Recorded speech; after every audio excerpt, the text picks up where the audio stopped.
Welcome to my channel. আজকের লেসনটা নবম দশম শ্রেণীর উচ্চতর গণিতের 5.5 অনুশীলনী থেকে আমরা সৃজনশীল 3 একটা সৃজনশীল অঙ্ক করাবো। দেখো তাইলে প্রশ্নটা, একটি আয়তক্ষেত্রের ক্ষেত্রফল 900 বর্গমিটার এবং এর অর্ধ পরিসীমা একটি কর্ণ অপেক্ষা 13 মিটার বেশি। এটা ছিল উদ্দীপক। ক নম্বরে কি বললো, দৈর্ঘ্য x মিটার এবং প্রস্থ y মিটার হলে আয়তক্ষেত্রটির পরিসীমা, খেয়াল করো, পরিসীমা ও কর্ণের দৈর্ঘ্য নির্ণয় করো। তাইলে আমরা ক নম্বরের অঙ্কটা উত্তরটা আগে দিয়ে নেই। দেখো ক নম্বরে ধরি আয়তক্ষেত্রটির দৈর্ঘ্য x মিটার এবং আয়তক্ষেত্রটির প্রস্থ y মিটার। সুতরাং আয়তক্ষেত্রটির পরিসীমার সূত্র থেকে আমরা জানি 2 ইন্টু দৈর্ঘ্য প্লাস প্রস্থ, তাইলে হইল 2 ইন্টু এক্স প্লাস ওয়াই। এবং আয়তক্ষেত্রটি তোমরা ডট ডট দিবা না। আয়তক্ষেত্রটির কর্ণের দৈর্ঘ্য আমরা জানি, কর্ণের দৈর্ঘ্যের সূত্রের থেকে √ দৈর্ঘ্য স্কোয়ার প্লাস প্রস্থ স্কোয়ার, তাইলে √x² প্লাস y² মিটার। ক নম্বরে কিন্তু এই দুইটি চাওয়া হয়েছিল। ক নম্বরের উত্তরটা কিন্তু আমাদের হয়ে গেল। এবার আমরা খ নম্বরের প্রশ্নটা একটু দেখে আসি। দেখো খ নম্বরে কি বললো, আয়তক্ষেত্রটির দৈর্ঘ্য ও প্রস্থ নির্ণয় করো। শুনে যাই অঙ্কে। খ নম্বরে আয়তক্ষেত্রটির ক্ষেত্রফল, আমাদের দৈর্ঘ্য x আর প্রস্থ y, তাহলে ক্ষেত্রফল xy বর্গমিটার। আয়তক্ষেত্রের ক্ষেত্রফলের সূত্র আমরা জানি দৈর্ঘ্য গুণ প্রস্থ। আয়তক্ষেত্রের পরিসীমার অর্ধেক, আর পরিসীমা তো আমরা জানি যে 2 ইন্টু এক্স প্লাস ওয়াই, তাকে 2 দিয়ে ভাগ করলাম, তাহলে কেটে দিলাম, থাকলো আমাদের x প্লাস ওয়াই অর্ধ পরিসীমা। প্রশ্নে কিন্তু বলা হয়েছিল যে ক্ষেত্রফল 900, তাহলে xy = 900, 1 নম্বর সমীকরণ দিলাম। এবং আরেকটা শর্ত ছিল কর্ণ অর্ধ পরিসীমা। প্রশ্নটা আবার দেখে আসি আমরা। দেখো বলছিল ক্ষেত্রফল এবং এর অর্ধ পরিসীমা মানে x প্লাস ওয়াই একটি কর্ণ অপেক্ষা 13 মিটার বেশি। দেখো অর্ধ পরিসীমা, তাহলে কর্ণের থেকে 13 মিটার ছোট, তাই না? তাইলে আমরা এটাকে 2 নম্বর সমীকরণ দিলাম। 2 নং হতে এই 2 নম্বর সমীকরণ থেকে আমরা একটু কাজ করব। উভয় পক্ষকে আমরা বর্গ করলাম, আর বর্গ করার সময় ডান পাশ বর্গ করার সময় স্কয়ারের সূত্রে পড়বে। এই কারণে কোনটাকে এ ধরবো সেটাকে আমরা পাশ ব্র্যাকেট দিয়ে রাখছি, আর B13 আমরা সাইড নোট দিলাম বর্গ করে। তাহলে বাম পাশে কিন্তু √স্কয়ার উঠে গেল, থাকলো কি x² প্লাস y²। ডাইন পাশে সূত্রে ফেললাম a² - 2ab প্লাস b²। তাইলে আবারও আমরা সূত্রে ফেলবো। দেখো এইটার বাম পাশে যা ছিল তাই, x প্লাস y হোল স্কয়ারের সূত্র x² plus 2x² plus y²। আর এটাকে 2 আর 13 গুণ করলে 26 হয়। 26 দিয়ে আমরা ব্র্যাকেটটা এইভাবে রেখে দিলাম, আর 13 × 169 বসালাম।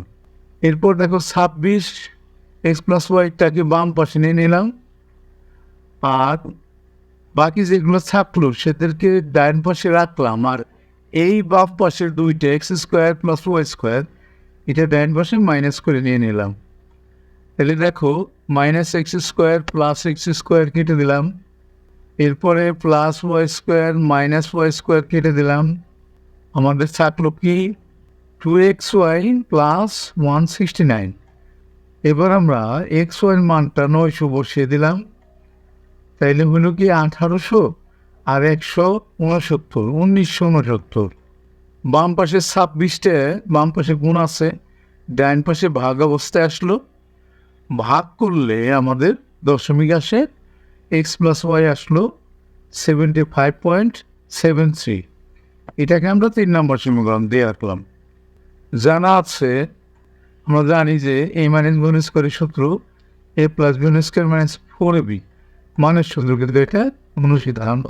তাহলে এখানে আমরা এই সূত্রতে আমরা ডাইন পাশে মানগুলো বসাই দিই। এক্স প্লাস ওয়াইয়ের মান কিন্তু আমরা জানি এই 75.73, এটাকে হোল স্কোয়ার করলাম, মাইনাস 4 ইন্টু এক্স ওয়াইয়ের মান জানি আমরা 900 বসালাম, এটাকে স্কোয়ার করলে এত হয়। আর 4 নং 36, বাম পাশে স্কোয়ারটা উঠাই দিলাম, ডাইন পাশে রুট হইল, আর বিয়োগ করে দিলাম। আমাদের থাকলো রুটের ভিতরে 2135.033। এটাকে রুট করলে ক্যালকুলেটর দিয়ে যদি আমরা রুট করি তাহলে আমাদের আসে 46.21। এটাকে আমরা 4 নম্বর দিলাম। এখন আমরা 3 আর 3 নং ও 4 নং সমীকরণ যোগ করে পাই। 3 নং আর 4 নং যদি যোগ করি, বাম পাশেরটা বাম পাশে যোগ করলাম আর ডাইন পাশেরটা ডাইন পাশে যোগ করলাম। দেখো Y minus Y plus Y কেটে গেল, থাকলো 2x। 2x ইকুয়াল টু, এটা যোগ করলে হয় 121.94। তাহলে এক্স ইকুয়াল টু, দুটা নিচে দিয়ে দিলাম ডাইন পাশে, ভাগ করলে এক্সের মান আসে আমাদের 60.97। এক্সের মান পেয়ে গেলাম। এবার এক্সের মানটা যদি আমরা 3 নং সমীকরণে বসাই, দেখো এক্সের মান 3 নং সমীকরণে বসিয়ে পাই। 3 নং সমীকরণটা কি ছিল সেটা আগে বসালাম আমরা, X plus Y equal to 75.73। এক্সের মানটা বসালাম 60.97 প্লাস ওয়াই ইকুয়াল টু ডান পাশে যা আছে তাই। এবার আমরা ওয়াই রেখে দিলাম, তাইলে ওয়াই ইকুয়াল টু 75.73 মাইনাস এই বাম পাশেরটা ডান পাশে মাইনাস হয়ে গেল 60.97। এখন বিয়োগ করলে আমাদের আছে 14.76 ওয়াইয়ের মান। তাহলে আমরা এক্সকে ধরছিলাম আমরা দৈর্ঘ্য আর ওয়াইকে ধরছিলাম প্রস্থ। তাহলে আমরা পেয়ে গেলাম নির্ণয় দৈর্ঘ্য 60.97 মিটার প্রায় এবং প্রস্থ 14.76 মিটার প্রায়। কেননা দশমিকের পরে অনেকগুলো সংখ্যা আমরা বাদ দিচ্ছি, মাত্র 2 ঘর রাখছি, এই জন্য প্রায় লিখতে হইল আমাদের। তাহলে খ নম্বরটা আমাদের কিন্তু শেষ হয়ে গেল। এবার আমরা গ নম্বরের প্রশ্নটা দেখে আসি। দেখো গ নম্বরে কি বললো, ক্ষেত্রটির কর্ণকে ব্যাস ধরে অঙ্কিত বৃত্তটির চতুর্দিকে 4 মিটার চওড়া রাস্তা আছে, প্রতি বর্গ মিটার 350 টাকা হিসেবে রাস্তাটি আলপনা করতে কত খরচ হবে? তাইলে আমরা অঙ্কে চলে যাই। দেখো গ নম্বর অঙ্কটা, আয়তক্ষেত্রের কর্ণের দৈর্ঘ্য আমরা তো জানি যে রুট ওভার দৈর্ঘ্য স্কোয়ার প্লাস প্রস্থ স্কোয়ার, তাহলে root over X square plus Y square কর্ণের দৈর্ঘ্য। এক্স এর মানটা বসে দিলাম, স্কোয়ার দিলাম, ওয়ার মানটা বসে দিলাম, স্কোয়ার দিলাম। তাইলে এখানে স্কোয়ারগুলো থাকে এত, এখানে স্কোয়ারগুলো হয় এত, এরপরে দুইটা যোগ করলে হয় এত, এরপরে রুট করলে আসে আমাদের 62.73 মিটার প্রায়। তাহলে কর্ণের দৈর্ঘ্যটা আমরা পেয়ে গেলাম। প্রশ্নে কিন্তু বলা হয়েছিল কর্ণকে ব্যাস ধরে, ব্যাস মানে বৃত্তের ব্যাস 2r ইকুয়াল টু এই কর্ণের দৈর্ঘ্য। তাহলে আর ইকুয়াল টু ব্যাসার্ধ ইকুয়াল টু 2 দিয়ে ভাগ দিলাম, ভাগ দিলে থাকে আর ইকুয়াল টু 31.87।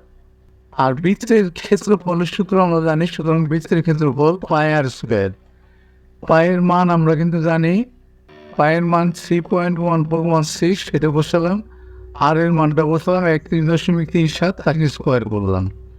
এটা স্কোয়ার করে ওর সাথে গুণ করলে আমাদের কিন্তু এইটা আসবে 3091.58 বর্গমিটার।